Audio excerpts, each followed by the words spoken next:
వర్షపాతం ఎంత నమోదైందో మాకు తెలియదు, మీకు తెలుసు. కాబట్టి మీరు ముందు అలర్ట్ చేయాల్సినటువంటి అవసరం ఉండే అధికారులను, కానీ చేయకపోవడం మూలంగా ఈరోజు 15 మంది చనిపోవడం జరిగింది. దయచేసి మా ప్రజలను ఆదుకోవాలని నేను కోరుతా ఉన్నాను. రేఖా నాయక్ గారు.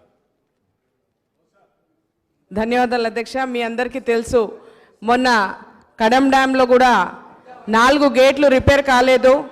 మరి దాదాపు 3 లక్షల పైన క్యూసిక్ వాటర్ రావడం జరిగింది. లాస్ట్ టైం కూడా మరి గత సంవత్సరంలో కూడా చాలా ఇబ్బంది పడాము. దయచేసి నేను ప్రభుత్వాన్ని కోరుకోవడం ఏంటంటే ఆ గేట్లు రిపేర్ చేసి మరి ఇంకా గేట్లు పెంచితే బాగుంటుంది. మరి వాస్తవంగా చాలా ఇబ్బంది పడుతున్నాము. మరి ప్రశాంత్ అన్న ఖచ్చితంగా ముఖ్యమంత్రి గారికి చెప్పి మాకు వెంటనే ఆ గేట్ రిపేర్ చేయడము, గేట్ పెంచడం అని చేయాలని కోరుకుంటున్నా. మరి వేరే పార్టీ వాళ్ళు కూడా మాట్లాడినందుకు ధన్యవాదాలు. ఇప్పుడు బీజేపీ వాళ్ళు కూడా అన్నారు సెంట్రల్ నుంచి ఫండ్ ఇప్పిస్తానని. ఖచ్చితంగా ఇప్పించి మా ఎస్టీ కాన్స్టిట్యున్సీని కాపాడుకోవాలని నేను ఆ అన్నని కోరుకుంటున్నాను.